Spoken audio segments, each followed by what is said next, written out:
for inviting me tonight. I really appreciate it. I reached out to Cheryl and to NEWRA because the Office of Housing Stability, where I work, which is part of the Department of Neighborhood Development, has noticed an uptick in building sales in the North End. And so some of the tenants have reached out to us, but then we realized a lot of people don't really know about the Office of Housing Stability. So I just wanted to do a brief overview of what the Office of Housing Stability does. And so just to give you a background, our population continues to grow, and Mayor Walsh is committed to creating a city in which long-term residents, especially tenants in changing neighborhoods, can still call Boston their home. So Mayor Walsh's vision of Boston as a city where all individuals can find a safe, stable, and affordable housing led to the 2016 creation of the Office of Housing Stability. And our original deputy director was actually your city councilor, Lydia Edwards. So we're a brand new office in a way, but we have a lot going on over there. So let me just briefly describe a little bit about what we do. So we assist Bostonians with identifying and accessing rental housing that they can afford. We work with landlords and tenants to understand their rights and responsibilities, and we guide Bostonians through rental housing emergencies and provide resources to prevent households from falling into homelessness.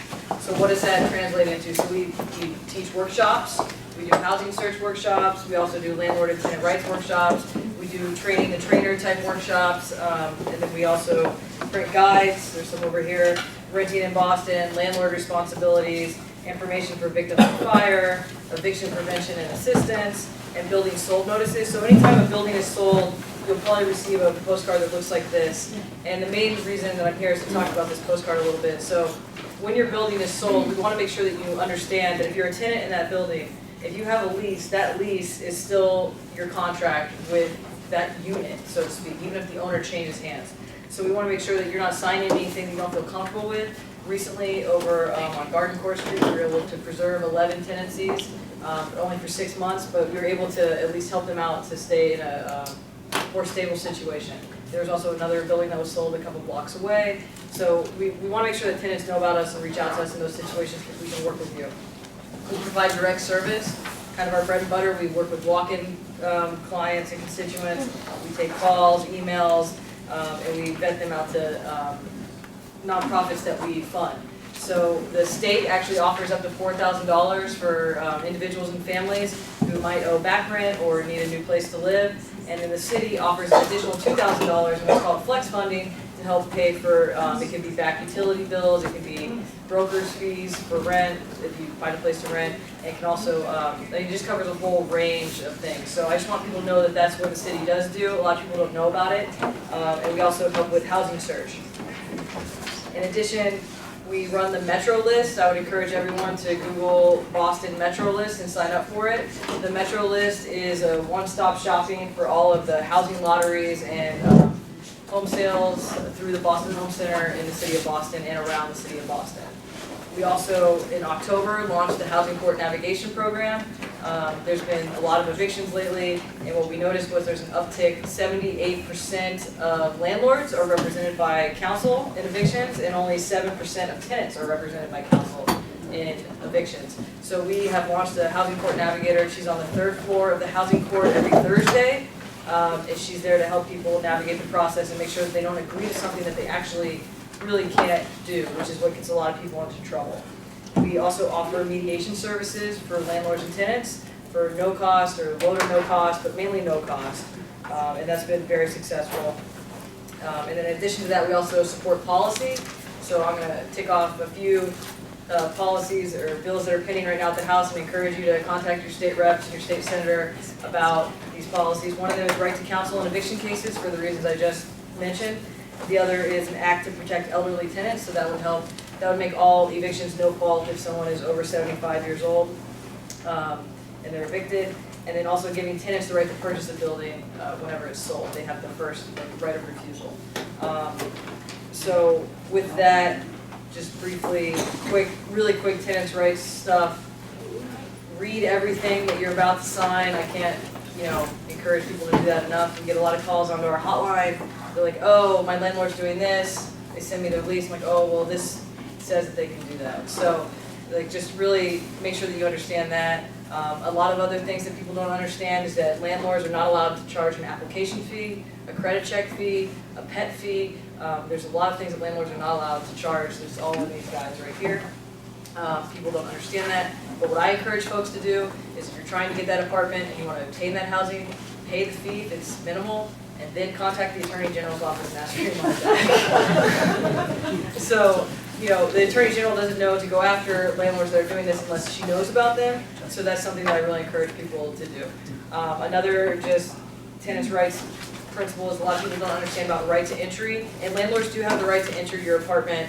They do have to give you reasonable notice, but in some leases now they're drawing it up to say that they can only give you an hour notice before they come into your apartment, and that's, you know, unfortunate, but if you signed off on it, that's allowed. So, but please, let people know about our office. We're over at the Department of Neighborhood Development at 26 Court Street. We're on the 9th floor. We're open from 9 to 5. More than happy to help folks. And if you guys have any questions, is it okay to take questions? Yeah. If anyone has any questions? I'm sorry, I missed what you said about the Metro website. The Metro List is a website. It's a newsletter you can sign up for. It's also a website that helps you with housing search. It's all of the lotteries and affordable housing units in and around the city of Boston. We manage that. We have over 30,000 subscribers, and we send out a newsletter every week with all the new So where is that in this information that you I don't know. You know what, I didn't bring the thing for it. If you just Google Metro List, you should be able to find it. Metro List. Metro One List, word. Boston Metro List, yeah. Oh, Boston. I think it's boston.gov/Metro List. Yes. So I saw recently that the city of New York banned broker fees. They and that did. Mayor Walsh tweeted his interest in investigating that for the city of Boston as well. Is that something that your office will be looking into? Yes, actually, myself and one other person from my office is going to be in the working group to look into the broker fees. I have noticed that that's a big issue. A lot of people, you know, they get back on their feet, they face whatever housing crisis they've had to deal with, and the one thing that's really keeping them from getting the apartment that they need in order to get their life back on track is the broker fee, which the brokers can charge up to 1 month's rent. You have to actually sign an agreement before they can charge you that, but it's really impeding a lot of folks into stable housing. So yeah, the mayor's office is looking into that, and they're forming a working group with the It was Department of reversed in New York. It was reversed, yeah. Question. Yeah. I'm thinking about, if I'm just sort of the regular tenant, something's going on, I probably wouldn't know this exists. Right. Is there publicity about it, or, you know, how are we gonna get people to know, oh, this is a place you can go, this is how you help out? Other than word of mouth. Right, so I mean, we get a lot of calls. We get over 400 calls a month on our hotline, so folks are finding out about us, yeah. I mean, we deal with folks from like, I need lead paint abated in my apartment, to I'm gonna sleep in my car tonight because I don't have anywhere to stay, so we help all kinds of housing emergencies. I've noticed since I started working for the city of Boston, there's a lot of fires in the city of Boston. And if you're a renter, the Red Cross, or even if you're not, the Red Cross will give you a debit card with about $2,500 on it after a fire, and then your neighborhood services rep, I know yours is kind of pending, but your neighborhood services rep would get you in touch with our office, because then we help you with other financial assistance and emergency housing needs that you might have if there is a fire. So folks do know about us, it's just, they have to kind of look into it, but that's what part of my job is, trying to come out to the community meetings and talk to folks about what our office does, because we are kind of this like secret. And we do so much that it's important for people to know what we do. Would you consider writing a little article for the magazine for Age Strong? Andrea Bones is the director over there. Yeah, so we work with Age Strong a lot, and then that's another one of our vendors is also Hearth. By vendor, I mean nonprofit partner. So Hearth actually works with folks 50 and older to help them do housing search, and then they also help them qualify for the financial assistance that the city offers. Age Strong also has a program where they do housing search. I don't know about me writing something, but I'm sure I can talk to somebody about writing something with Age Strong. We're partners, so we work a lot together. No, but what I was just trying to get at is, you know, kind of like, because the publication is distributed all over the city, so it might reach people that might not know about you otherwise. Right. Yeah. But just a little, hi, I'm doing a meet and greet, although you can't see me. Maybe you draft it and I'll send it out. Okay, careful. All right. With all the telephone calls you get per month, you're able to spot maybe different trends happening, like a certain neighborhood where displacement for formerly Airbnbs or executive suites or something else going on. What is the relationship between your office and Sheila Dillon in terms of your spotting trends and reporting and even curative legislation? For example, you mentioned the 1 hour prior notice. If people deserve 2 or 3 or more hours, does your office ever make recommendations for legislation to be submitted to the council for curative reasons that could be part of now landlord-tenant in Boston? Sure, so disclaimer, Sheila Dillon's my boss. I work directly under her. She's on the 11th floor, I'm on the 9th. We are always testifying on Beacon Hill about legislation that we care about and trends that we're seeing. Just in 2019, we prevented 756 evictions. We handled 100 walk-in cases and 400 calls a month. We opened 400 new cases of housing crisis issues a month. We also hosted 56 housing search and landlord-tenant rights workshops. We provided $810,000 in financial assistance to folks, which is what helps prevent their eviction. We also managed the Metro list, which I mentioned, and we convened what was called the Eviction Prevention Task Force. And as a result of that, we published, which is available online, an action plan to reduce evictions in Boston. And also because of what we had been seeing, the housing court has completely changed recently. They call it the rocket docket. The judge that's over there now is not very tenant friendly. So that's why we launched the Housing Court Navigation Program, and we're studying what's going on with the evictions all the time at the Housing Court to see what neighborhoods it's trending in, and we try to reach out to those neighborhoods as a result of that. But we're definitely, we have a really good public policy division that works with Beacon Hill, with the council, and with the mayor's office on, coming up with legislation and requests in our budget in order to address a lot of these needs that we're seeing coming in. For example, our flex funds that we had an increase last year in $150,000 in funds. We're going to ask again for an additional $300,000 because we just see these displacements happening. Right now, with what's going on the federal level, starting July 1st, in Massachusetts, 15,000 folks are going to be kicked off of food stamps. And it's a big trend that is pretty well known in the housing world, at least, that folks each month decide between food and housing, what are they going to pay for? So when they lose that benefit of the food, that they had a supplemental benefit to pay for that food, they're gonna not pay for their housing. So we're gonna see a trend probably going upward. So those are a lot of the things that we do work on at the office. We definitely take it very seriously what's going on because it's a prevention first kind of thing. We really want to try and prevent things from happening, which is why we have the mediation service and all the other things that we offer. Did you have a question? Yeah, you mentioned Garden Court. Yes. That you were able to negotiate We were. a 6-month stay Right. as opposed to, what were the special circumstances? I can tell you what happened there. So what happened there was one of the tenants called, and then a week later another tenant called, and we were like, what's going on with this building? So we went over there and we met with some of the tenants.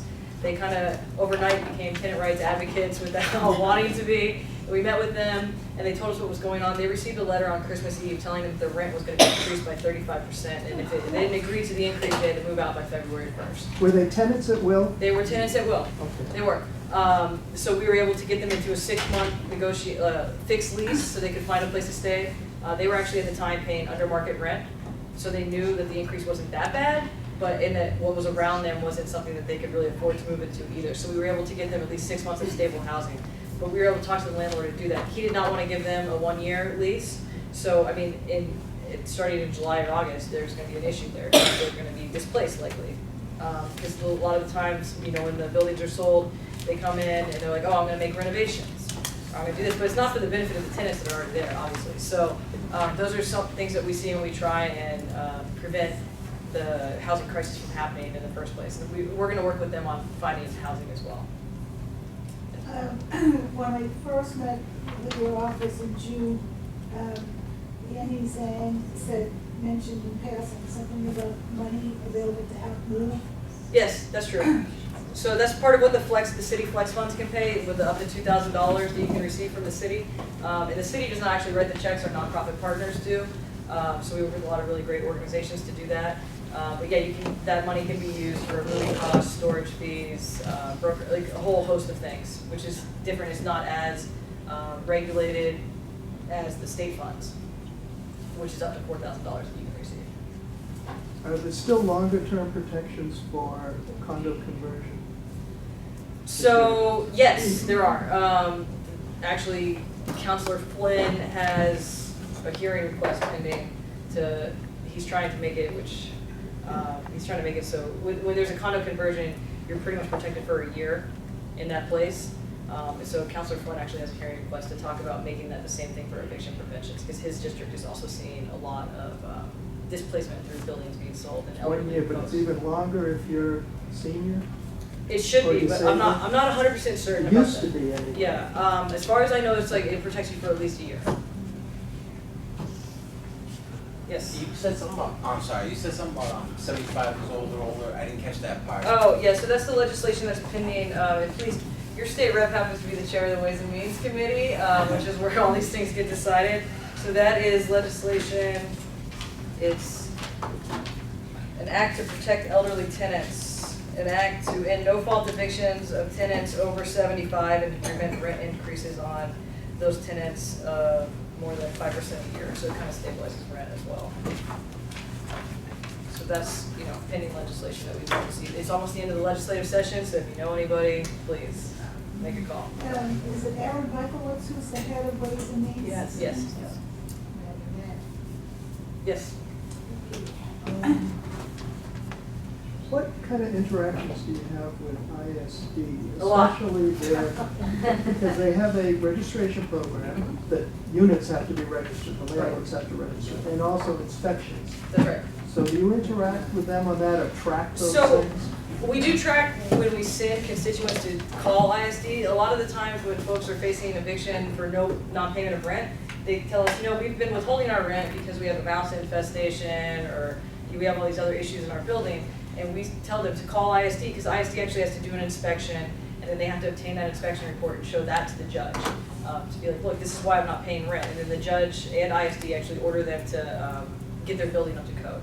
So we have a lot of interaction with ISD. Do you have any sense of how rigorous the registration program is and the inspection program? I don't, no, because we mainly deal with tenants who are already, We should bring ISD in. good luck.